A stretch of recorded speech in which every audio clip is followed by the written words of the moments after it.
Hi friends, நிறைய நேரத்தில் நான் எனக்கு மட்டும்தான் சாப்பாடுன்னு சொல்லும்போது இருக்கிறத வச்சு தின்னுட்டு சும்மா இருப்பேன். இல்லாட்டாலும் சரி 2 கப்பு தண்ணி குடிச்சிட்டு இருப்பேன். சில நேரம் தான் நினைப்பேன், சில நேரம் எனக்குள்ள ஒரு வீர ஆவேசம் அப்படி பொங்கி வரும்.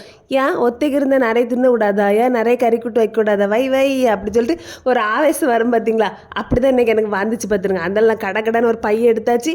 நான் நேராக மீன் கடைக்கு போயிட்டு அங்கே போய் இந்த மாமியார் பாறை மீனில் ஒன்று பெரிய வாழையில் ஒன்று வாங்கிட்டு வந்தேன். என்ன தெரியுமா, பிள்ளைகள் காலையில் ஸ்கூலுக்கு போயிட்டாங்களா, இவங்க ஒரு வேலை விஷயமும் வெளியே போயிட்டாங்க. இனி சாயங்காலம் தான் வருவாங்க. அப்போ எனக்கு மட்டும்தான்.